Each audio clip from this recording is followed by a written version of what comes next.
My boyfriend and I are both big sports fans, but his obsession with superstitions has gotten so intense it's taking over his life, and I'm not sure I want to be with someone who puts that above everything else. I, 24 female, have been dating my boyfriend, 24 male, for 17 months, and we have lived together for 5 months. He is a wonderful guy and he treats me great and doesn't have a mean bone in his body. We get along with each other's friends and families and we have the same sense of humor and common goals and beliefs. I know we are young and I don't want to rush, but I love him and can really see a future with him. There is just one problem that I feel is getting in the way. It may seem like such a stupid and insignificant problem because he doesn't hit me or cheat on me or use drugs or alcohol to excess. But it's really affecting our relationship. My boyfriend is obsessed with sports and is really superstitious when it comes to his teams. We live in Massachusetts and he is obsessed with the Red Sox, the Bruins, the Celtics, the Patriots and the Revolution. I like sports as well, but he takes it to a whole different level. He gets superstitious and has routines and things he does because he believes it will help his team win. Some examples: earlier this season the Red Sox went on a winning streak. The day they won their first game he had a day off work and he fallen asleep on the couch the night before still wearing his socks, so for the entire winning streak he refused to take off or change his socks. He was washing his hair and body in the bathroom sink and wearing clean clothes, but he wouldn't change his socks or wash his feet. This went on for days and it was gross and his feet smelled so bad and he admitted he could smell them too, but he didn't care because he said it helped the team win. When the NFL season started this year my boyfriend's car was in the shop, so when he went to work the day before opening day, he walked to work and then took the bus home at the end of the day. This happened for the first 2 games of the season and the Patriots won every game and he was convinced that this ritual was helping the team. He kept this up for the first 10 games of the season, even after he got his car back. He didn't care what the weather was and even made the trip on days he wasn't working, even though it was 30 to 40 minutes each way without a car. 2 mutual friends of ours got married on November 28th of last year and he couldn't make the trip because we had to go out of town for the wedding. He was actually thinking of skipping the wedding, but I talked sense into him and he went, although he was tense the whole time. The next day the Patriots lost their first game of the season after winning 10 games in a row. He was pissed off and still blames me for it, and by blame me he just says it is my fault. He doesn't do stuff like yell at me or refuse to spend time with me. Just for clarity, he is not abusive. He has certain rituals for game days.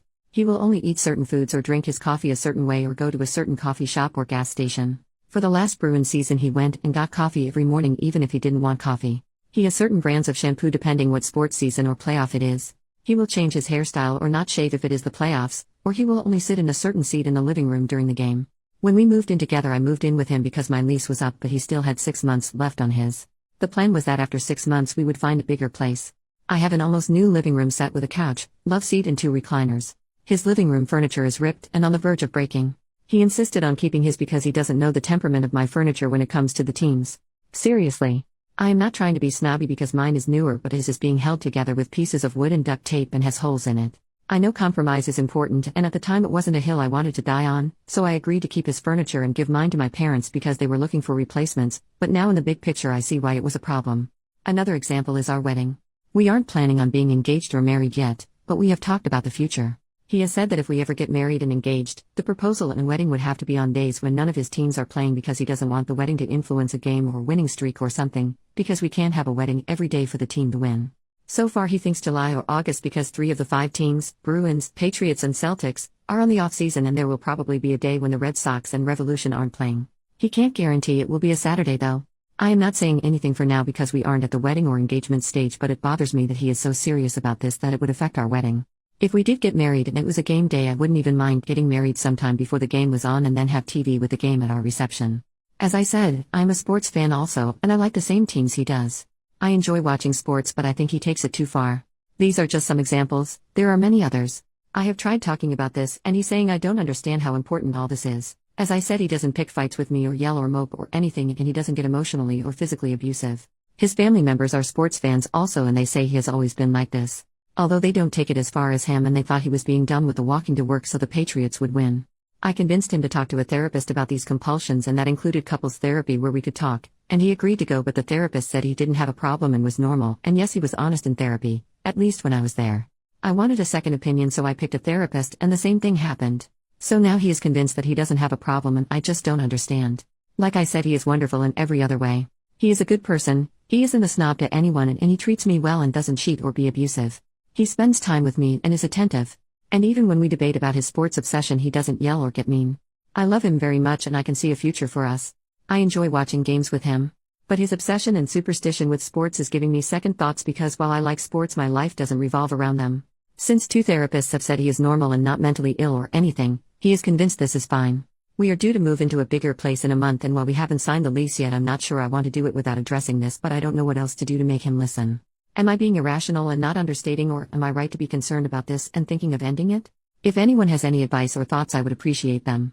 Thank you in advance for reading. Update 1 year later. Firstly, I would like to thank everyone who posted supportive and kind comments. I'm sorry I didn't answer them all. I had posted with a throwaway and some stuff had happened and I had forgotten I posted for a while. Now things have kind of evened out and I wanted to give an update for everyone who was supportive. He is now my ex-boyfriend. I read all the posts in a few days after I decided to talk to him again. It didn't go well at first, and that should have been a sign. There was a Red Sox game on when we were both home from work and they lost, and he was upset with me for talking to him and not letting him focus on the game, and interrupting the things he had to do. He was convinced they lost because of that and we had a huge fight. I should have ended it there. But I didn't. The next day we were both off work and he got me roses and cooked me lunch and there was candlelight and music and he asked me to dance with him there in the living room. He apologized and promised he would do better. He acknowledged it wasn't fair to me and said he wanted to get help and see another therapist. He talked about the future and us having a life. I stupidly listened. He did make an appointment with a therapist. He talked with me about his feelings and how I was feeling. He said he agreed that we would get new furniture for our new place. I tried to give him some space regarding his habits because he was committed to seeing the therapist and changing, and I didn't want to push him and him end up saying forget it. He was much more attentive though.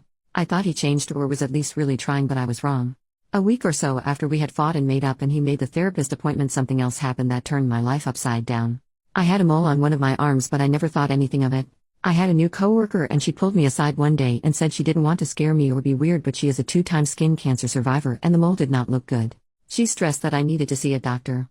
I wasn't going to and she was noncommittal and she begged me to go. It turns out she was right and she saved my life. I made the appointment thinking the doctor would look in it and it would be no big deal. I had that mole for a while and never paid much attention to it. It was melanoma. I had to have surgery to remove the mole as well as to check the lymph nodes to see if it spread. The surgery was scheduled for a day my idiot ex-boyfriend had tickets to a Bruins preseason game. He asked me to postpone the surgery because he couldn't skip the game as it would affect the team. He was actually being serious. He went so far as to call my doctor and tell him I wanted to postpone the surgery and he was calling on my behalf. He said if I went through with the surgery he couldn't be there for me and I needed to understand because the team needs him. Then he actually freaking told me that I could not sit in his recliner the day I was scheduled to come home from the hospital because the Pats were playing and he needed to sit there for game day. I would have to take the broken couch. I am dead serious. I broke up with him. I called a friend whose dad had a truck and we packed all my stuff and he agreed that I could crash in her spare room for as long as I needed. It was the last month on his lease and I paid the landlord the last month of rent because even though I wasn't on his lease I didn't want him to be able to say I left him high and dry. I cut all contact with him and blocked his phone number and email address.